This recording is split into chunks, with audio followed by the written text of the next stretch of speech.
Greetings, everyone. I wish you all a happy, healthy, and inspiring Nowruz. I am Mohammed Tabakkoli, the inaugural director of the Elahé Omidyar Mir-Djalali Institute of Iranian Studies, and welcome you today to today's session of Literature in Persian Language Pedagogies series featuring our outstanding colleague, Professor Pouneh Shabani-Jadidi of University of Chicago, who will be speaking on literary translation in Persian language courses. Literature in Persian Language Pedagogy series is co-organized by my colleagues, Professor Pouneh Shabani-Jadidi of University of Chicago and Professor Azita Talaqani of the University of Toronto. The series is co-hosted by the University of Chicago's Department of Near Eastern Languages and Civilization and the Center for Middle Eastern Studies, and the University of Toronto's Department of Near and Middle Eastern Civilizations, and we are grateful for their support. I'm also thankful to Roshan Cultural Heritage Foundation Institute and Dr. Elahé Omidyar Mir-Djalali for generously funding the establishment of the Institute of Iranian Studies at the University of Toronto. At the outset, I would like to express our collective and individual gratitude to Canada's Indigenous people and acknowledge this land on which the Elahé Omidyar Mir-Djalali Institute of Iranian Studies operates. For thousands of years, it has been the traditional land of the Huron-Wendat, the Seneca, and most recently, the Mississaugas of Credit River. Today, this meeting place continues to be the home to many Indigenous people from across Turtle Island, and we are grateful to have the opportunity to live, learn, and teach on their ancestral homeland. I would like to invite my colleague, Professor Azita Talaqani, to introduce Professor Pouneh Shabani-Jadidi. Thank you, Professor Tabakkoli. I also wanted to say thank you for the support of Elahé Omidyar Mir-Djalali Institute of Iranian Studies and its director, Professor Mohammad Tabakkoli Targhi, for his constant support and all sponsoring academic units, and all of you for joining us a few days before Nowruz. Happy Nowruz to everybody. It's my pleasure to welcome Professor Pouneh Shabani-Jadidi to the University of Toronto and our lecture series again. Professor Shabani is an instructional professor of Persian at the University of Chicago. She was awarded a PhD in linguistics from the University of Ottawa in 2012 and an earlier one in applied linguistics from Tehran Azad University in 2004. Her research focuses on second language acquisition and pedagogy, as well as psycholinguistics and Persian literary translation. She's the author of Processing Compound Verbs in Persian, a psycholinguistic approach to complex predicate in 2014, and Translation Metacognitive Strategies in 2009.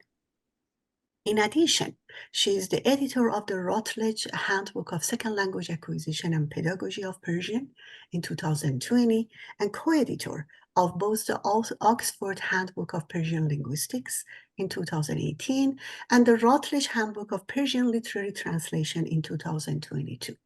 She has also published What the Persian Media Says in 2014, as well as the 3-volume series of Persian language textbook published by Routledge entitled Persian is Sweet.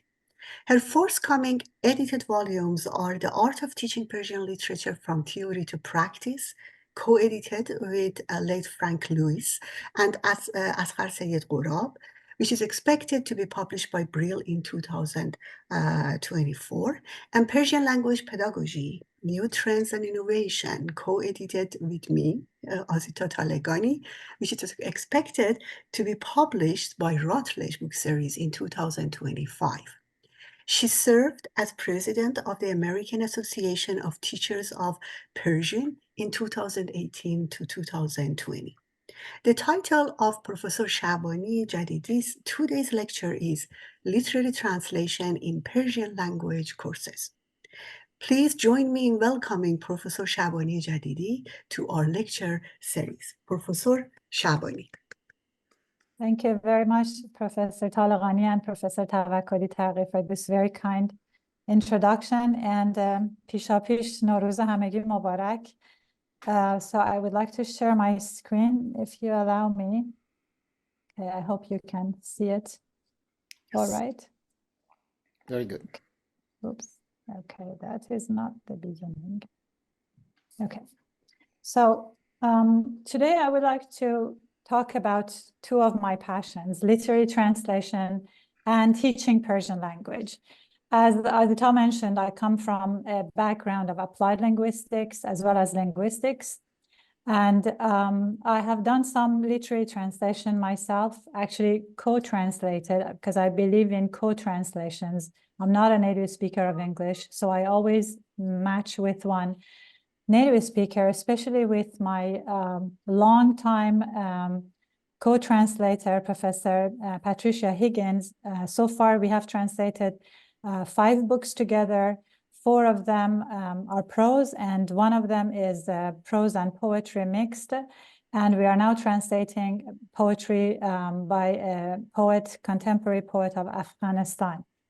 And I also have another poetry book that is the 8 books, which is Sohrab Sepehri's Hasht Kitab translation. So I have done my kind of share. Well, it's not as many as a lot of others, but I have done some literary translation. So I feel that I can say a little bit about it, but also using it in our Persian language classes. And today I would like to tell you how we can do that in the most efficient way. So you will be surprised to know, maybe you know, that only 3% of the books that are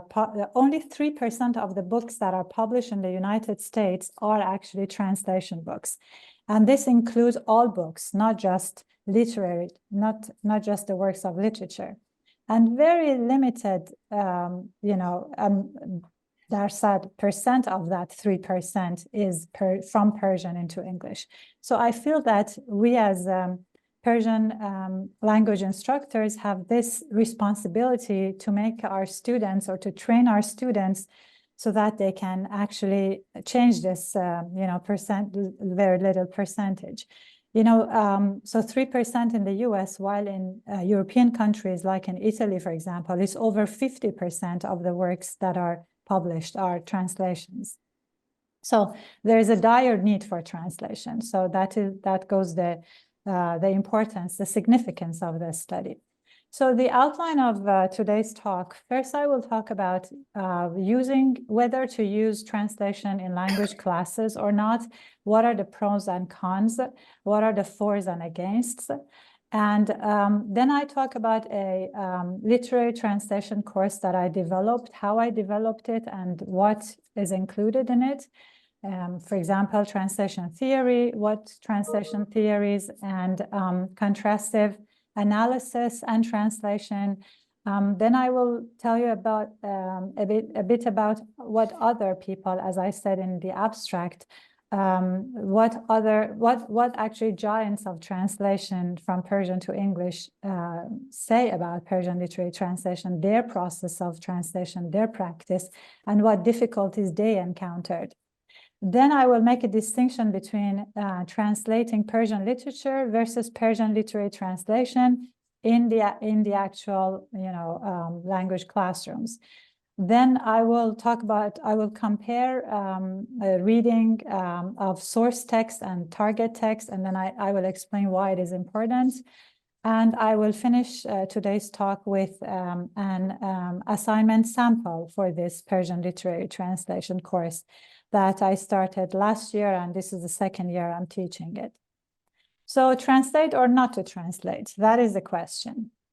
So if you are, if you want to say the flaws or the against arguments for translation, you can say translation impedes acquisition and fluency. It creates a sense of false equivalence. It is academic and impractical. It is dull and boring and old-fashioned. It is alien to real language use and communication. It is a sign of teacher laziness, and students hate it. I don't share these ideas. So the counter arguments are translation is actually real, necessary, and communicative. There is no evidence that translation impedes acquisition or fluency. I don't know of any studies. I don't know if you know. Translation is not dull. It's actually very interesting. And translation is more useful than ever in this society, in this multilingual society that we live in. Then we have to see what definition of translation are we taking into account, because translation can mean different things. Translation can be an academic discipline or profession. So, for example, in Iran, in Europe, you can get an MA in translation. In North America, I'm not so sure, probably some undergraduate degree, but I'm not sure if you can get a degree. But anyway, it is an academic discipline. Also, translation refers to the translated text. Like when I began my talk, I told you I have 6 translations and that. So that is the translated text. Translation is also used as to refer to a method of teaching. For example, it is included, actually, it's one of the action-oriented pedagogies in language teaching. Action-oriented pedagogies like, the task-based approach in which students learn by doing something rather than just being passive listeners.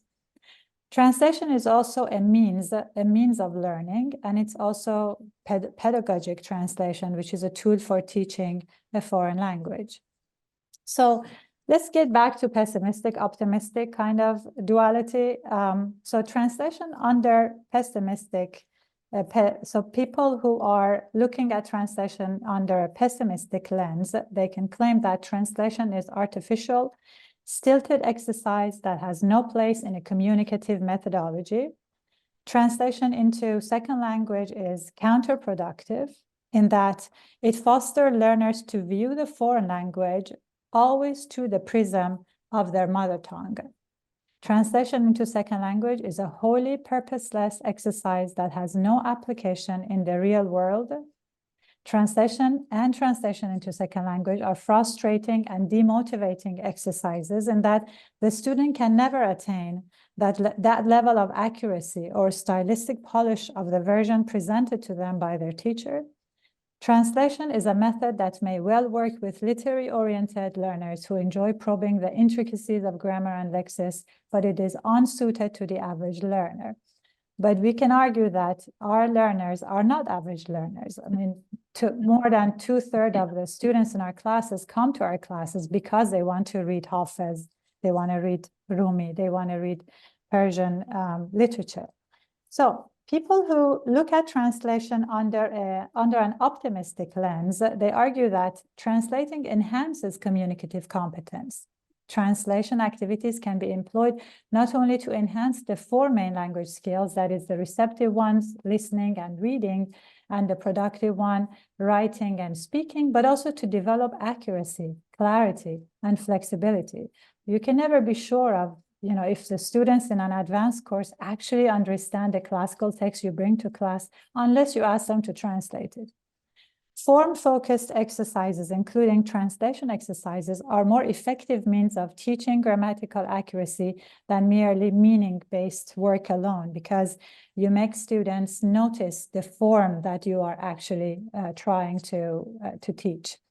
Translation fosters language mediating competence, mediating between 2 speakers of different languages, which is one of the competencies to be developed in the foreign language according to the Common European Framework of Reference. Translation is an activity that occurs daily. Students will most likely have to mediate between speakers of different languages in the future. Using translation as a tool is a skill students need outside the language classroom. Translation exercises motivate students, actually. So there are so many advantages to using translation in language teaching. Another one is that translation activities set up learning circumstances which generate cognitive processes by noticing. If you remember, if you were there in my December talk that I gave in the previous series, we talked about changing L2 input to L2 output is not necessarily happening unless you have enough practice with the students, unless you bring that L2 input to their attention, to their notice. So if it is noticed, then the L2 input can be noticed input, and then it can be comprehended input, and then it can transform into intake, which itself will be recorded as explicit knowledge and implicit knowledge, as I mentioned in my previous talk. And then hopefully it will be L2 output, and we can hope that L2 output is similar to L2 input. Another argument for translation, using translation in class, is that translation has been proven to activate different aspects of language processing, such as awareness and correspondence, and difference between first language and second language, and distinction among patterns in each language, growth of transferability, as well as enhancement of mental flexibility and memorization. If you remember in my previous talk, I mentioned that one of the reasons why students find it difficult to acquire a new language is because of the limitations of memory. And by translation, because students make connections between the old information and the new information, so the new information being the target text, and the old information being the source text, or what they know in their first language, then because of these making connections, then acquisition is facilitated. And finally, translation can be used as a systematic tool to take advantage of instances of difference or affinity between learners' first language and second language to predict errors and evaluate them as a developmental stage in a principled way. And again, if you remember, I talked about errors, and I said errors are necessary. They're actually signs that tell you that students are going, up the ladder of developmental stages in language acquisition.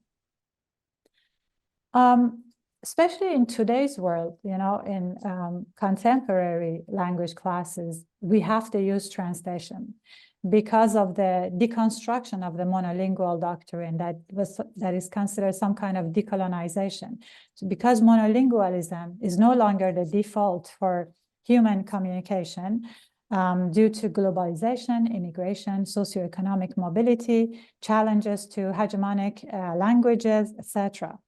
And speakers' linguistic system, be it L1, L2, L3, or whatever, are based on a common conceptual system in the human brain. Again, in my previous talk, I talked about all languages that we know having the sharing the same concept in the brain, and then different words of different languages that we know being associated with those concepts. So that is why when you translate, this kind of linguistic system, it is enhanced because it is just enforcing the links between these linguistic elements.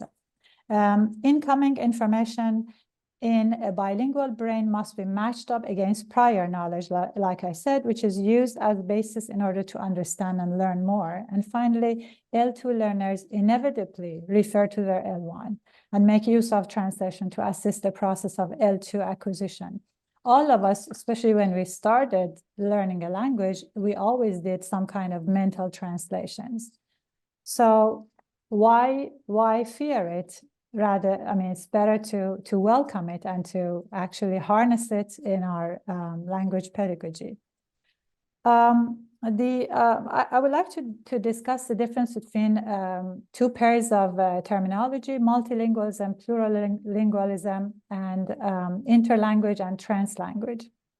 So, although multilingualism refers to the social organization of several languages in a specific social and educational context, plurilingualism refers to an individual's repertoire of linguistic competence. So we are living in a multilingual society, but our students are plurilingual, and we can use those plurilingual, to our advantage and to enhance teaching. Interlanguage is a product of foreign language learning, and translanguaging is a product of translation. So while learning strategies and the communicative competence of the foreign language learner generate interlanguage, which is some kind of a language in between L1 and L2 with its own properties, translation strategies and translation competence generate translanguaging.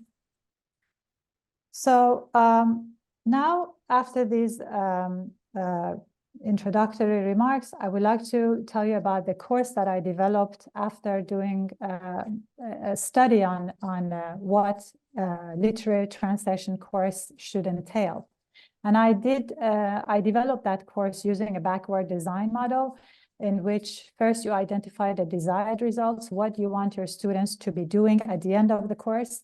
Then based on that, you determine the acceptable evidence, so what you need to include in your syllabi, in your curriculum. And then you plan the learning experiences and instructions accordingly. So for any literary translation course, for any translation course, you need to give your students some kind of theory. Some people can argue that, well, for literary translation, we don't rely on translation theories. Yes, we don't rely on them, but they actually help the translators when they come to, make decisions. They can actually be helpful. So knowing the theory to some extent helps the actual translation. That's why I think it's important to include some kind of theory. And this tree, because I put it here because most of you are linguists, so you might like linguistic trees. So translation studies can be, viewed as pure or applied. In the pure, it can be viewed as theoretical, descriptive, and each of them, branch out and applied too. So you can do a study on the text type, for example, or the area restricted translation, or you can study the process of translation or the product of translation, or you can study about translation training. But in general, translation studies theories, we can view them as a macro study of translation, which actually, although the field of translation studies is a discipline of its own, it is commonly, especially in North America, it is commonly studied through different lenses of sociolinguistics, computational linguistics, discourse analysis, literary study, and comparative literature. So while in Iran, as I mentioned, and in Europe, they have master's programs in translation, in North America, there are very few of them if they exist. And most of the sources that I get are from Europe for translation. For example, in the University of Chicago, we have a website for translation in University of Chicago, but we don't have a program. And these courses are taught here and there under comparative literature or NELC, so the department I am with, or linguistics. Or you can study translation, you can have a micro study of translation. That is, you can study the language. So compare the source language with the target language, or the source text with the target text. Or cognition, like I did some study, as Azita mentioned, on the metacognitive strategies of translation my students used. I did it in Iran while translating. Or you can study the style of whether the target text has replicated successfully the style of the source text, meaning, or the process of translation. So these are all different areas of translation. But the first question that any translator has when, even before starting the translation is, should I translate it literally or should I do an interpretive translation? So what answers this question is your approach to the translation and your readers, right? You have to know who you are translating for. And rather than, having a black and white picture and say, okay, it has to be literal, it has to be interpretive, why not looking at it as if on a continuum? On the one end would be translation of holy scriptures like Quran, or like legal text. You cannot add your interpretation to legal text. You have to go by the word, by the dot. And at the other end of the continuum is a translation of poetry that is usually interpretive, right? So when people translate, for example, Fitzgerald's translation of Rubaiyat of Omar Khayyam is a good example, or Coleman Barks' translations of Rumi, which are called renditions because of it being too interpretive. So, so there is no right and wrong answer. It all depends on your approach and who your audience is and why you are doing this translation. Stylistics is very important for literary translation. So unlike the translation of scientific text or manuals from IKEA, which you can only focus on the content, the literary translation must necessarily be direct and take into account both the content and the style. And it's the style actually that makes it literary. The style of the text is not only the special manner by which the author expresses himself in writing or in speaking, but also more broadly, whatever is beyond words and the syntax, which gives the text distinction. Some writers have more distinct styles than others. For example, if I give you a page from Sadiq Hedayat's, one of Sadiq Hedayat's stories, you just read it, I'm sure that you will guess that it is written by Hedayat. Or Iraj Pezeshkzad. So there are some authors whose styles are more prominent than others. But as a translator, it's your responsibility to replicate that style. Otherwise, you have lost half of it. Another discussion that is important, that is central for translations, is translators' invisibility. And again, it's not black and white, it's not either or. Some people think that you have to make a text that is, when the readers read the target text, they wouldn't know that it is a translation. They would think that it is just a text written in the text language, right? And this is called domestication. Other people like Lawrence Venuti, who wrote The Translator's Invisibility, thinks that no, actually the translator has to leave his footprint on his work of creating the target text. And he thinks that translators have to foreignize the target text at times so that the target text stands out as a particular genre rather than a target language original text. And in the past, this domestication and foreignization were called covert and overt. So covert is domestication, that is, you won't know if it is the translated text, and overt is actually foreignization, where you leave your footprint there. So now universals, again, this is for my linguist friends who are in the audience. You know, we have UG, universal grammar in linguistics, which is the principles, the grammatical principles that are shared by all languages, no matter what kind of language. So those are called UG. So from UG, from linguistic universals, then the translations or the translation scholars, they found translation universals. And these refer to those characteristics of translation that are universal regardless of the language, the translator, the time, the subject matter, etc. One of those universals, which is very common, is explication. And because explication is actually inherent in the translation process, you know, when you're translating a text, first you try to figure it out, to understand it. So you disambiguate for yourself, and then you recreate it in the target text. So by nature, any translation is explicated. There are some other translation universals, such as lengthening, interference, standardization, simplification, sanitization. So usually the translated texts are longer. They have some interference from the source language, from the first language. They are more standardized. They have less error. So if there is an error as a translator, I'm not going to reproduce the error. I'm going to either fix it, or I will, you know, write in the footnote or in somewhere that this has been a mistake. Or it's sometimes it's more simplified, right? So if you compare, actually there has been some studies on the target text and on the text that were written originally in the target language, and the translated texts were found to be simpler, less marked, and more universal. If you were interested in these theoretical concepts, I invite you to read, these are some of the handbooks that are very interesting, and they include very good scholarly articles. One is the Oxford Handbook of Translation Studies that includes theoretical concepts and practical aspects of different kinds of translation, including literary translation. The next one is the Routledge Encyclopedia of Translation Studies, which is the most authoritative framework for students of translation who are interested in a variety of theoretical and methodological frameworks. Translation and Language Teaching, which contains chapters on the adoption of translation in language teaching. Translation and Style, which is a close examination of a variety of disciplines and theoretical approaches, including stylistics, literary criticism, and narratology, to investigate how we translate the style of the author.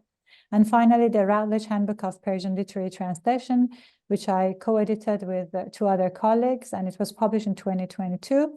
And it is the first volume on Persian literary translation, and it includes topics on the translation of classical Persian as well as modern Persian literature and the practice of translation.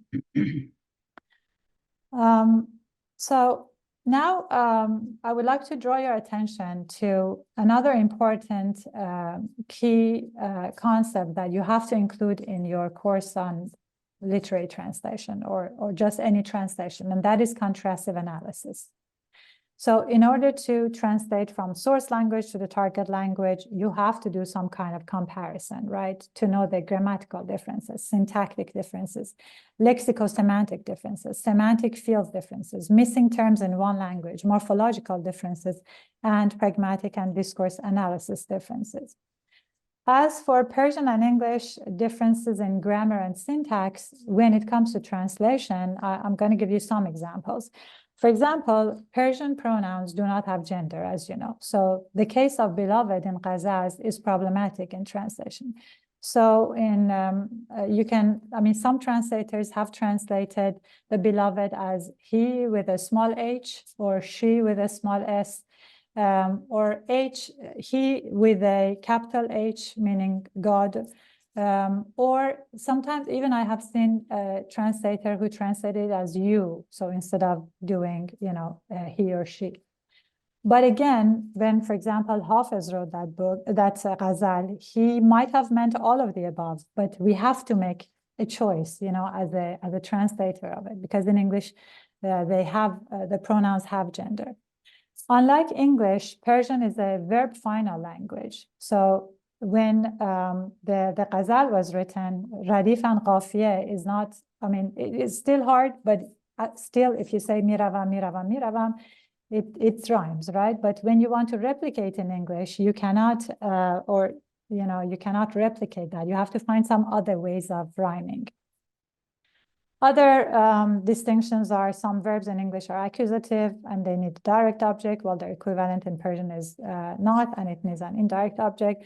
Or conjunctions have different usages in Persian and English. For example, when we were translating novels with Pat, my co-translator, there were a lot of ands. But these va, we could not translate them all as and, because sometimes they meant and, sometimes they meant but, sometimes they meant, they were just series of things. So contextually, you have to decide which meaning of va, of and is meant in the Persian to replicate it correctly in English. Also, some other distinctions are sequence of tenses, anaphora rules, word order, passivization, etc. There are also differences between lexicosemantics of Persian and English. For example, textual, contextual, and paratextual synonyms and semantic fields. Like if you want to translate John from Persian into English, are you going to translate as soul, as life, as dear, or as what? So depending on the context or paratextual cues, you would choose one over the other. Or sometimes there are words that are, we have them in Persian, but they just don't exist in English. How are you going to translate ghayrat, nashazeh, rend, pahlevan, mardi? These are very culture heavy, culturally, loaded terms. Or polysemy, for example, which is a word or phrase with different but related meanings. how are you going to do polysemy? I can give you an example, actually, I prepared here. In Jazire Sargardani by Simir Daneshvar, when Pat and I were translating this sentence, Bijan گفت از سلسله پیشدادیان خوشم میآید اما هستی نخندید. سلسله مقدر او سلسله اشکانیان بود. آخر هستی وقتی به حرف آمده بود اولین کلمه‌ای که بر زبان آورده بود کلمه آخ بود. When we translated it, how was it possible that we do justice to this pun, and keep Ashkanian to mean both of the silsile as well as referring to the tier? So we tried our best and we came up with this. I like the Pishdadian dynasty, Bijan said, but Hasti didn't laugh. She was destined to like the Ashkanian dynasty, whose name can literally mean the tearful ones. So you see, this is what I meant by explication. So we had to explicate it. Otherwise, the readers would not understand, would not get the pun. Another one is collocations. For example, in Persian, we have qalam qavi, right? So are you going to translate it as a strong pen, serious pen? Or you would say he has a very good style of writing, but qalam qavi is beautiful, but he has a very good style of writing is very blah. Also idioms, for example, in the book that we were translating with Pat, it was Hezar Famil, and one of the Qajar characters was using this expression, Zir Sibili dar kard. And then, so of course we didn't say he passed the matter under the mustache, right? Which is the literal translation. We said he swept it under the rug, which is the correct meaning. But then the pun is lost because the mustache is not relevant anymore. Or there are some idioms in Persian that are just not translatable in English, like sarish bui qorme sabzi mide. How are you going to translate that in English? There are also differences in pragmatics and discourse analysis of Persian and English. For example, in Persian poetry, hyperbole is actually very pasandide. It's very acceptable, it's a very nice genre to use, and people are used to it, that the lover has to bring himself so low and the beloved so high.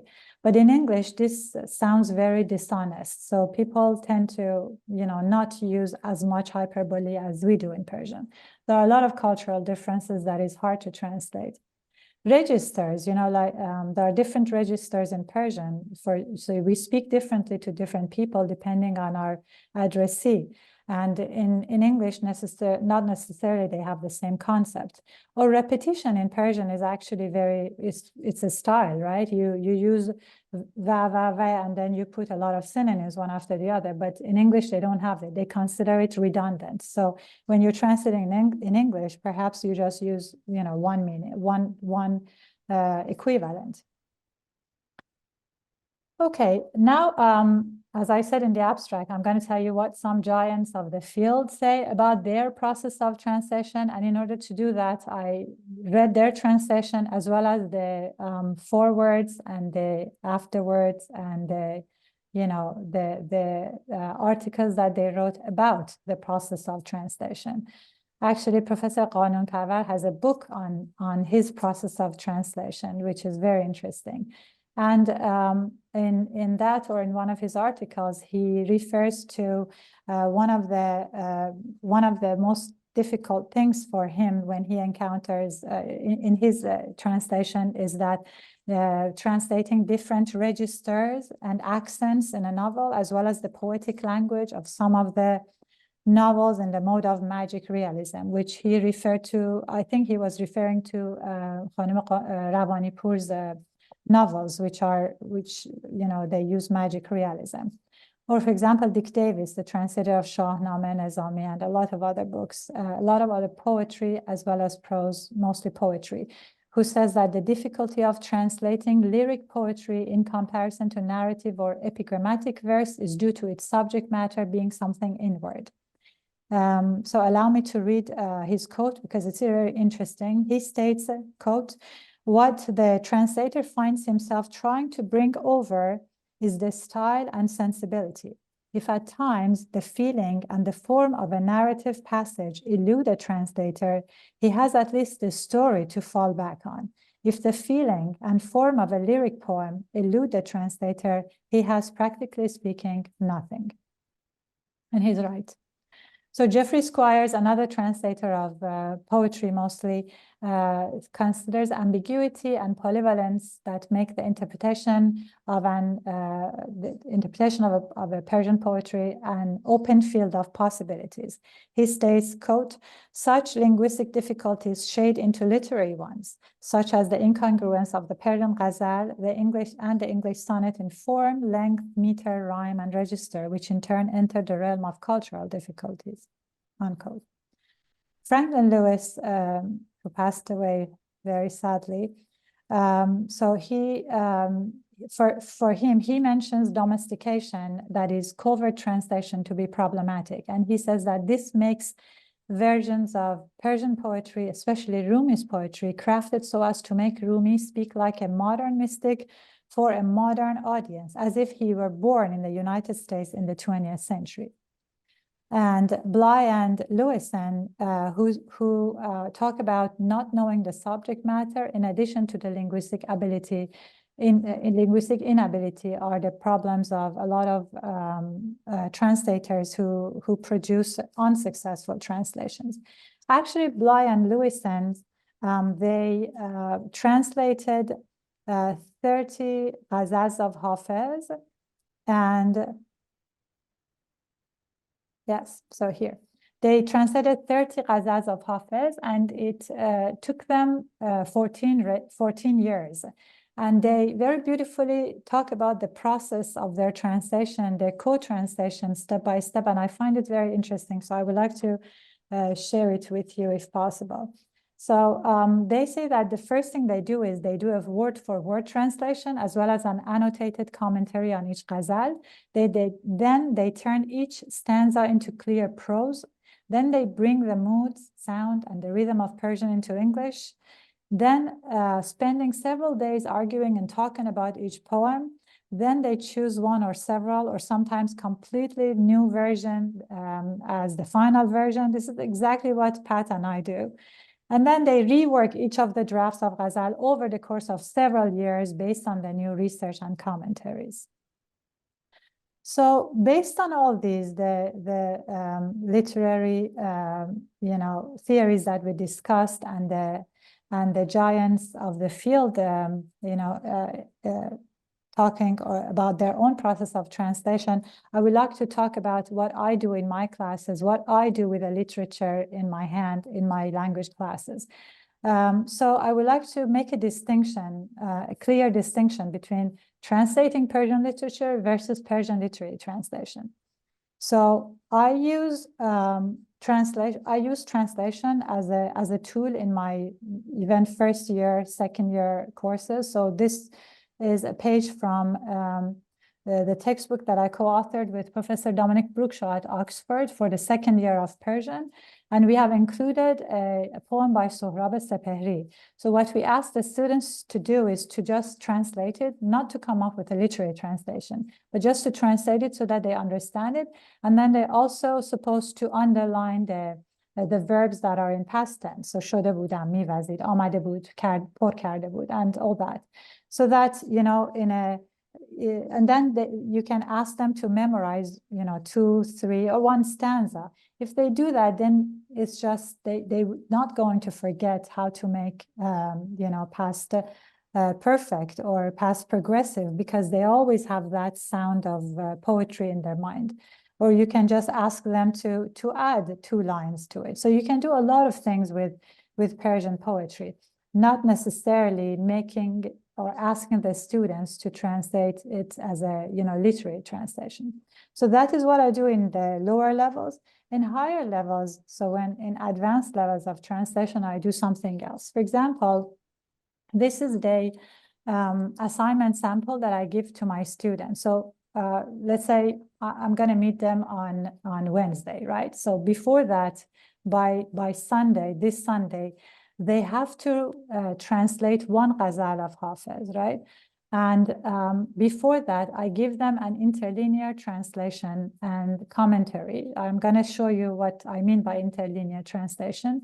I ask them to create their own English version, and I tell them, imagine Hafez, who has good English reading skills, will be looking at your version after you have finished, and he would really like to see his poem in English, not an interpretation of his poem.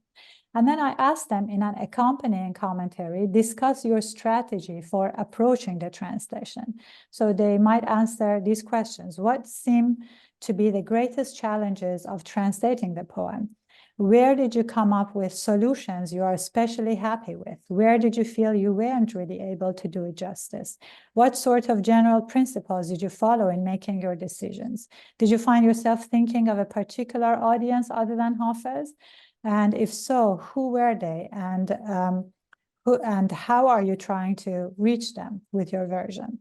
And of course, when it comes to translation of poetry, there are different opinions about poetry, translating the form of the source text. Some think that you should always strive to reproduce the form of the source. Others hold that the formal features of the source are like the words of the source, and they have meaning and significance in the source language, which are not necessarily the same in the receiving culture.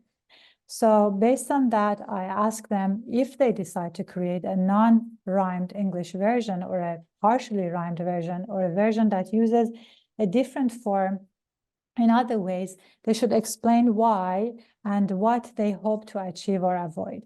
And in the end, I say, consider doing a draft and letting it sit and then come back to it, because you'll be surprised how many changes you will be making over, drafts after draft. So I also give them, the ghazal, and then, so this is what, if you were here in January when Professor Asghar Sayed Qorab talked about teaching Hafez, he mentioned that he asked his students to color code different, themes in Hafez's poetry. So whether they are khamriyat, zuhdiyat, qalandariyat, rabi'iyat, or ghazaliyat. So here I have done it. Of course, some of them can be two, can be three together. So I give them this.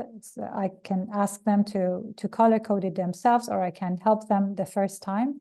And then this is what I give them as interlinear translation and commentary. So using the already published commentaries like those of Khanlari, Furuzanfar, Khorramshahi, and the rest, you can make a kind of list of important elements that students have to know. For example, Jang Haftad Millat, what is it alluding to? Or other words that they need more information about. Or sometimes words that are polysemous, like they have to know that sharab, the wine can refer to love of God, or it can be just sharab by itself. It can be one or the other or both. So you just give them this as a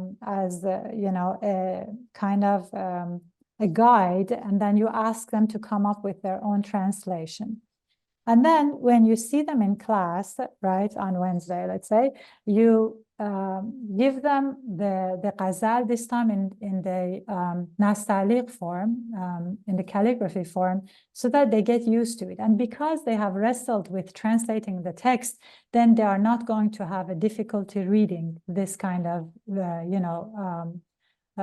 this kind of version of it, rather than just the kitabi one. So you read it once from the beginning to the end for them, so that they just hear the correct way of reading it. They get the meter, they get the wazn, qafiya, radif, for how they should, read it correctly.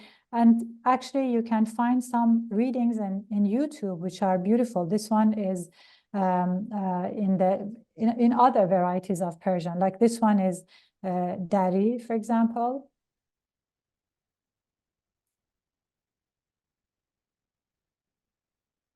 So, and then this one is, for example, Tajiki, I don't know.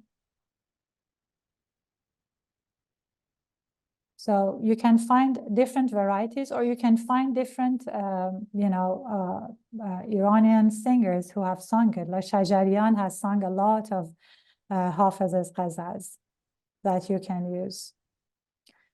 Then you give them the existing translation of the same ghazal. So if you see here, the first one is by Dick Davis, which was done in 2012.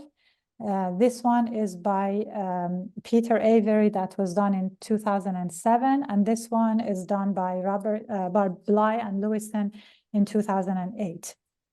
And then, of course, you can go line by line here. I don't have time to go line by line, but I just have the maqta of the ghazal, so that we look at the comparative reading of the source text and the target text. And then it's very important to find the points of divergence in source text and target text, because that is what leads us to the style and the poetics.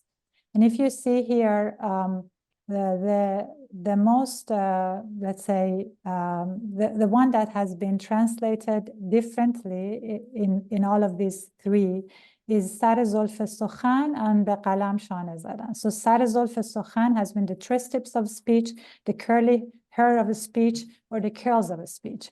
And then Be Qalam Shane Zadan were translated as were combed by a pen. The original pen first combed, or combed as his with a capital H sharp pen has. So these are all beautiful poems, and they have done a fantastic job, but I think none of them has captured the entanglement kind of, when we in Persian, when I am for example imagining Sar Zulf Sukhan Be Qalam Shane Zadan, I'm thinking of entangling the hair, which is the entanglement of the words, right? That is what Hafiz does the best. So after all, شعر حافظ همه بیت الغزل معرفت است، آفرین بر نفس دلکش و لطف سخنش. Thank you very much. Thank you very much, Professor Shabani, for your very informative and inspirational talk. And I really learned a lot. And before, I have a couple of questions that I ask my question. I just open the floor for question, comments from audiences. You can either raise your hand visually or write your question in chat. We will read and ask Professor Shabani answer your comments and question. Usually at the beginning, people are not, we have to start with I can start my question for warming up. Oh, okay, goes there. Yes. Oh, thank you very much, Professor Shabani. As always, such a fascinating, very, very informative talk. Thank you very much. I have also been taking notes like crazy. And I'm also happy to find out that I already do some of the things you mentioned in my classes. So I think that's a good sign for me that I'm on the right track in my Turkish language classes. I wholeheartedly agree with your view on the importance and use of necessity of translation in language teaching. Absolutely, especially for our audience. I completely agree. We also do very similar things. Like I first have the students translate themselves, either poetry or prose, do a first reading and then a detailed reading. They look up the verbs, they get words, they do their research. And when they all come to their own translation, or sometimes we do it together, we compare it with existing published translations, some of which are more literal, some of which are more liberal. So there's always this very nice discussion, and students are always happy about it. They like it. They say, oh, this one is actually better. And sometimes they even say, well, I still think my translation is, the best for this.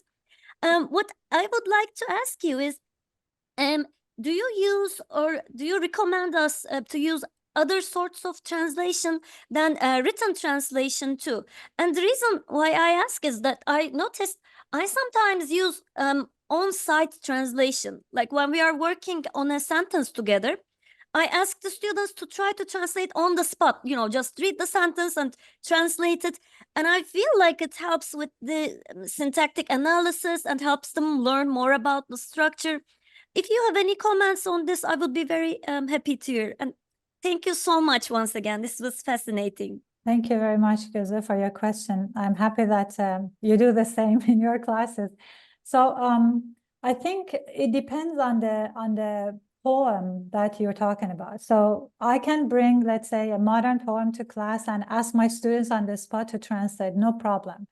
But when it comes to a very complicated, subtle poem like that of Hafez, without some kind of preparation, I think it would be an impossible task.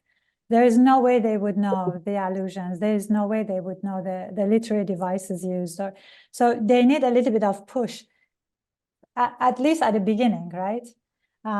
Yeah, so on-the-spot translation is helpful for some special kind of texts. Less literary, maybe. Yeah, exactly. Yeah. Thank you so much. Thank you very much.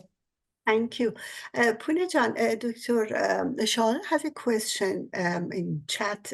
She asked you, the problem of Bly and Lewison translation of Hafez is that they do not have any co-translator of native Persian language. What is your take, Dr. Shabani?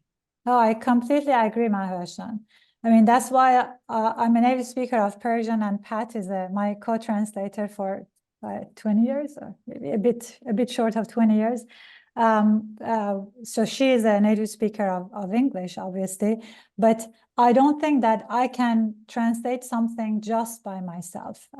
I'm sure that even, for example, Dick Davis, who does a lot of successful translations, he told me, openly, he even said it in his public lecture, that it's his wife who actually answers a lot of his questions. So you need somebody there to actually either co-translate it with you, or you ask, every sentence, or who would be your first reader of your first draft, let's say.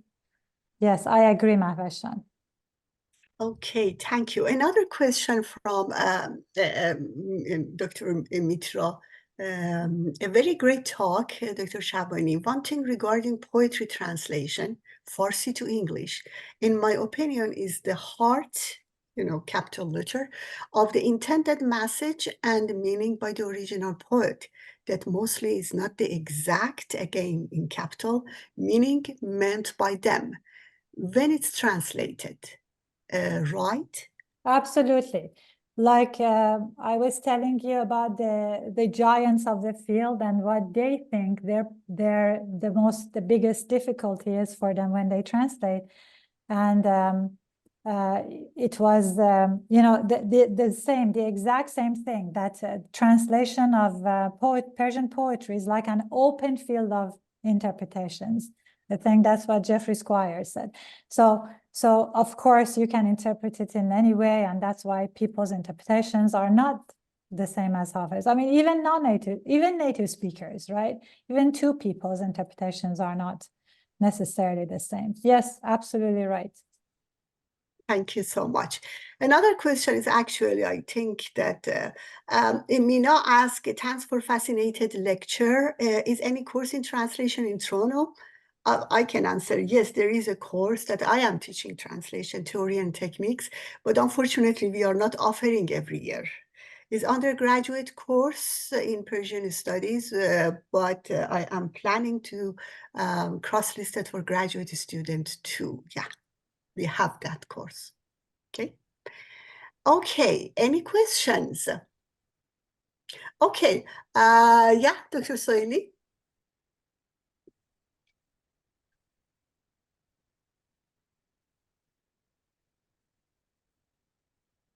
You're mute, Dr. Soili. Yeah, I think he's trying to unmute himself. Can you hear me now? Yes. Okay. Now, first of all, thank you very much for your efforts in translating Persian poetry into other languages. But the main question is, now let me read from this dictionary something. There is an expression in Italian which says traditore.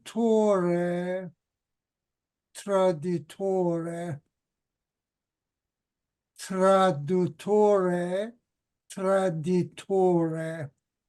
This expression has been translated in many languages as translators or traitors in general, whether it's poetry or prose or whatever. So I would like to ask Khanum Shabani about this expression and what she thinks about this. Is it really, I mean, impossible to do translation? What is the underlying assumption of this Italian expression? Thank you. Thank you. Well, in a way, they are traders to the source text because you cannot be as, faithful as you want to be.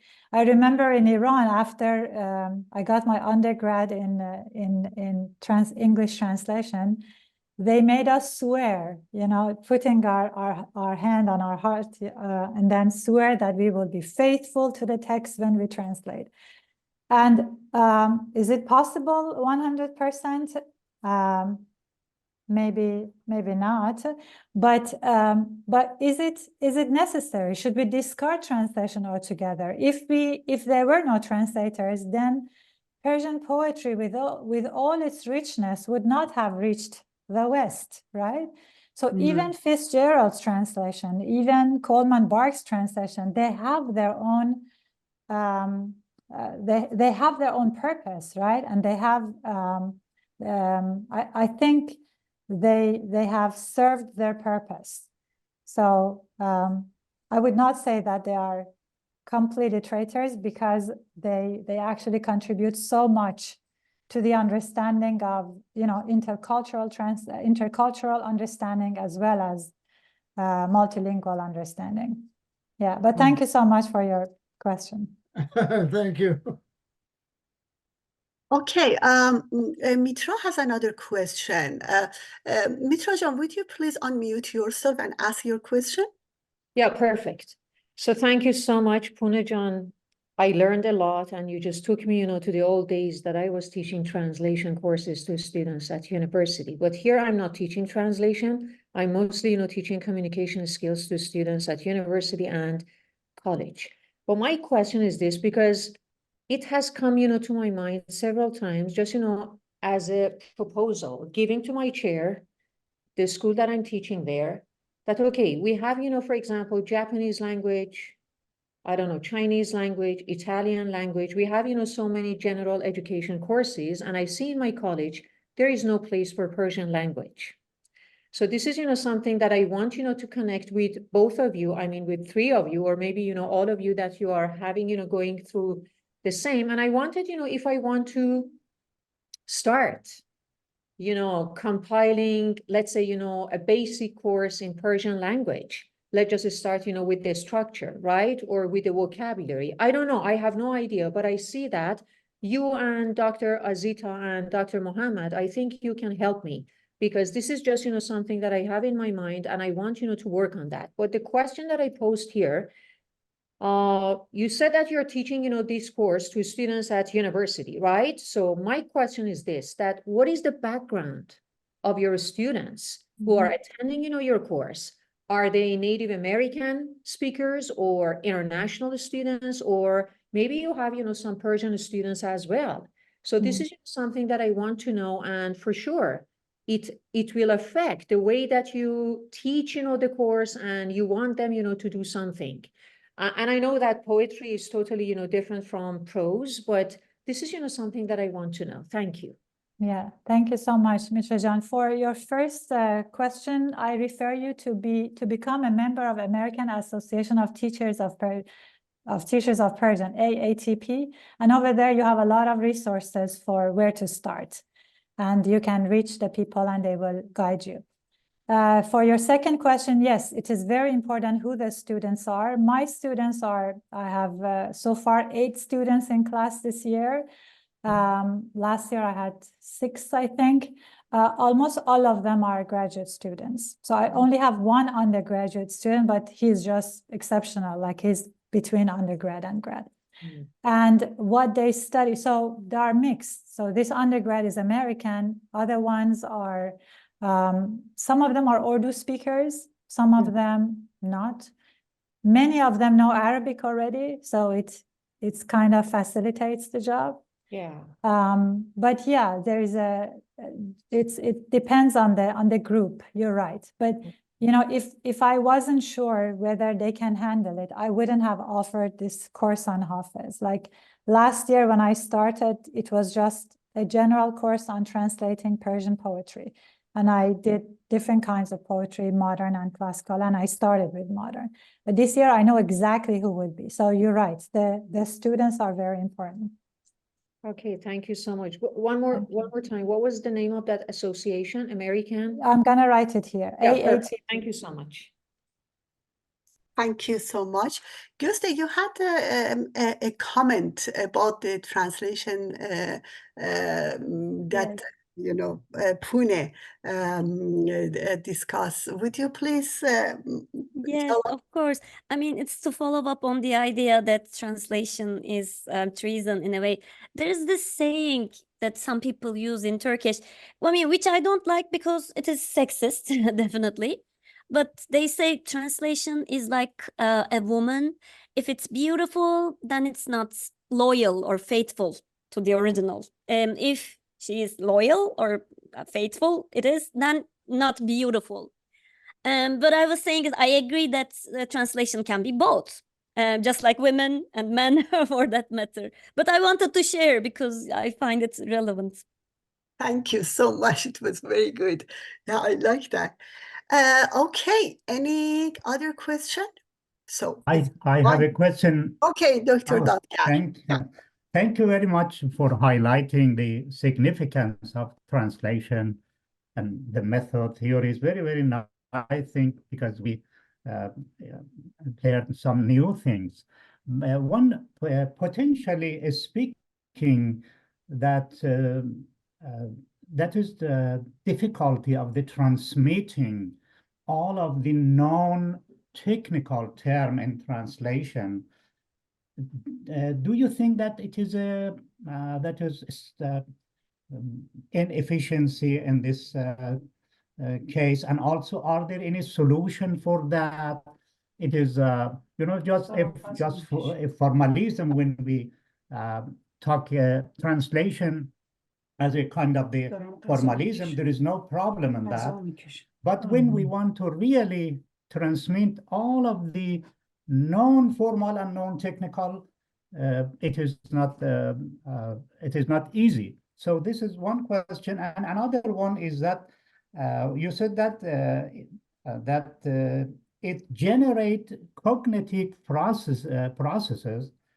Okay, the main and the original language also do better that job in that is transmitting and that is generating the cognitive processes. So what's the innovation and what's the contribution of the translation in this regard? Thank you. Thank you very much, Professor Dadgar. So to answer your first question, I'm not sure if I understood. So you said that translating of technical terms, right? Not non-technical, right? Okay. So translation, yeah. That is a problem. I mean, because in so let's say in linguistics, right, which is the field that I come from, for different terminologies in Persian linguistics, in English linguistics, when it comes to Persian, there are a variety of translations. I mean, there is no standardization. And the problem is that there is no standardization. So of course, that is one of the problematic areas. And of course, when it comes to, you know, so Persian literary translation, there are some dictionaries that are for, you know, like technical literary words, but still they come short. But you're right, absolutely. I think that is one of the hardest, most difficult things to translate are the technical terms in any field. As for the process of the translation helping not generating, but let's say enhancing language processing, yes, translation helps, as I mentioned, because you make connections between the languages. So through translation, you're making connections between the languages that you know, right? So these connections can be in the grammar level or in the lexicon level or in the semantic level, all kinds of levels. And the more of these connections there are, the more processing is actually enhanced. And that is why translation, that is what translation is adding, rather than just merely the acquisition or the teaching of the language in the second language. Thank you. You're welcome. Okay, I think that it's my turn now because, okay, first of all, Pouneh Jan, I have a question about, because you know that I use your book with Professor Brookshaw on Persian, and this is the first year that I use this book, and I got different feedback from my students in different level, in advanced, intermediate, and introductory. I agree with including some literature text to the students, but what I am doing is that for intermediate and advanced level, it's okay, as you mentioned, even advanced perhaps translation of some prose poetry, perhaps good for them, specifically if they're focusing on literature. But for introductory, I have a big problem. We do not have anything in the first book that you mentioned about literature, but even in intermediate, mid and high level, I have two heritage learners in the class. They really love Sohrab Sepehri, and it makes sense to me. The language of these, modern poets are very easy for them. But at the same time, when I expose them to classic literature, not just for, sometimes we read it for fun, sometimes for translation and so on. For teaching grammar, they somehow have problem. They are very, not because of understanding, because they're heritage learner, they love to read, but when it back to, I ask them to do the assignment for that, I see the result is not the way that I expect. So what do you suggest? How we can, for modern poetry, the students really love that, because perhaps they can communicate easy or understand it easy. But for classic, when I go with my TA, very interested in Rumi, goes with very short and very easy things, verses from Shams Maulana. The students love to hear, but when they start to work on that in translation and grammar, they didn't like it.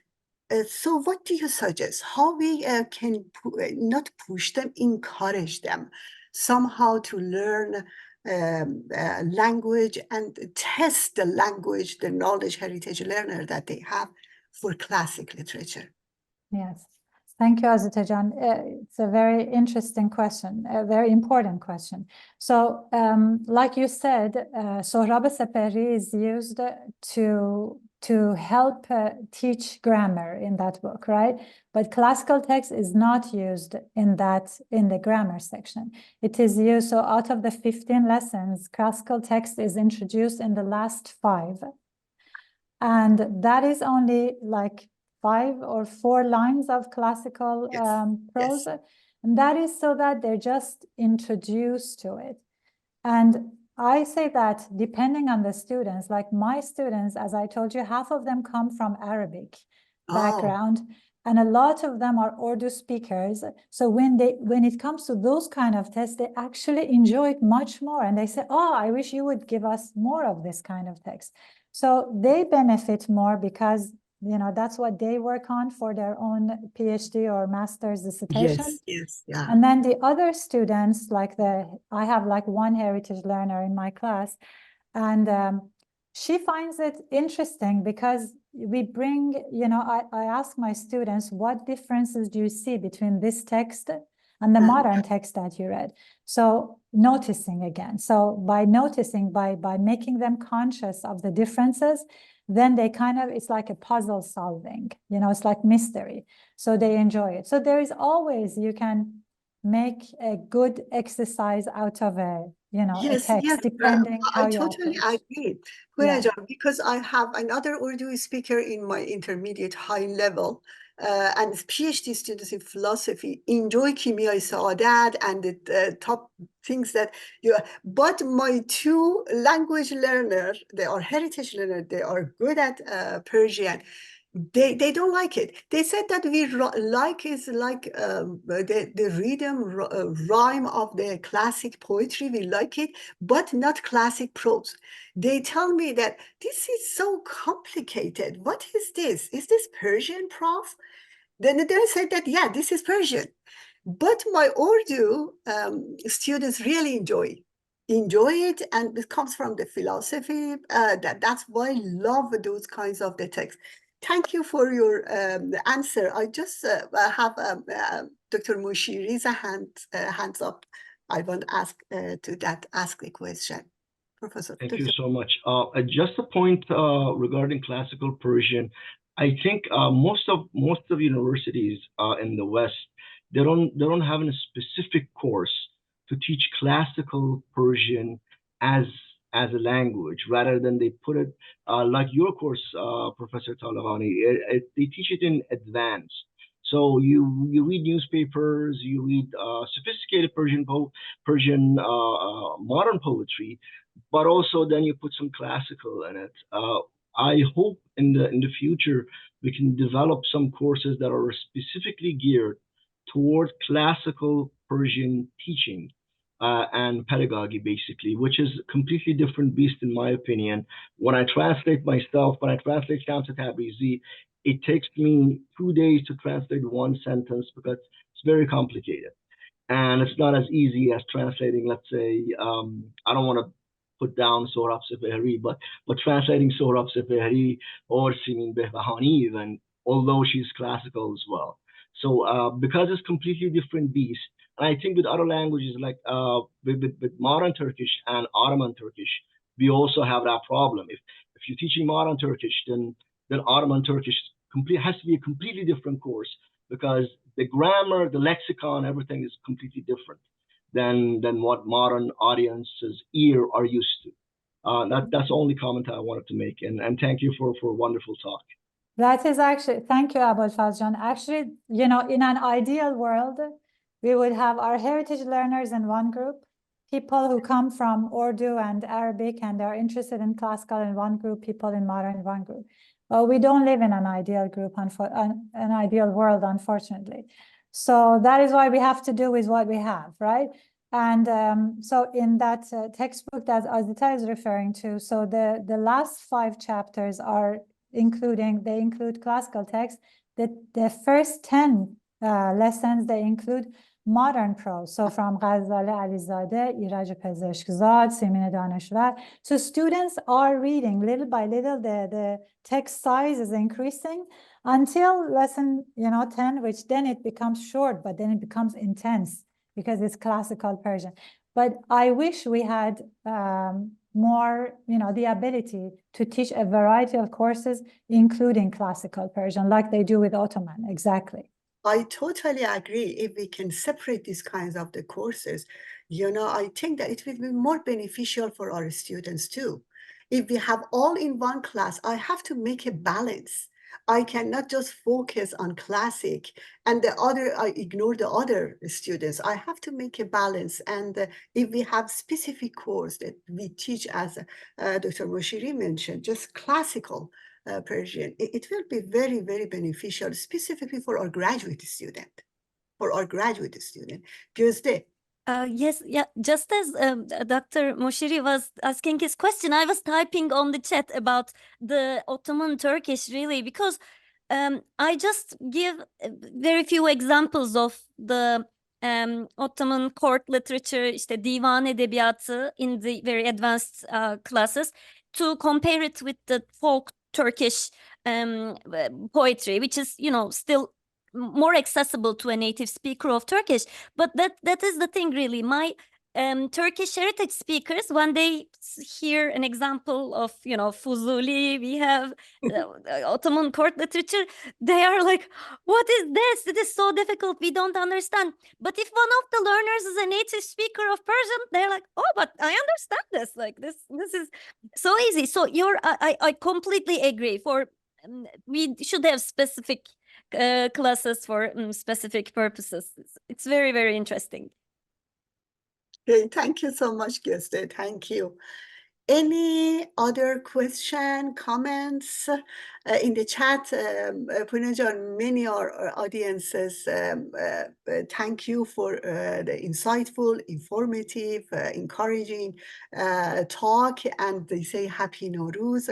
So I think that if there is no question, I just again ask all audiences join me and thank Professor Shabani, Pouneh Jan for this very, very informative and insightful lecture. Thank you so much. And I back the floor to Professor Tavakkoli.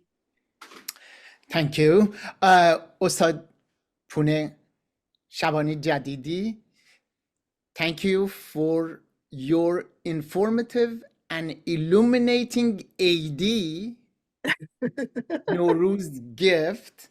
I wish you and all of our colleagues who have attended today's session a happy, healthy, and inspiring Nowruz. Stay happy and healthy. Thank you Thank so you very much. much. Just I remind you that next Thank month, you. Thank you very April much. 6th, we have another lecture by Professor Pardis Minucher. Okay, so have a wonderful weekend and a happy Nowruz and happy New Year. Okay, bye-bye. Thank you. Thank you. Happy Nowruz.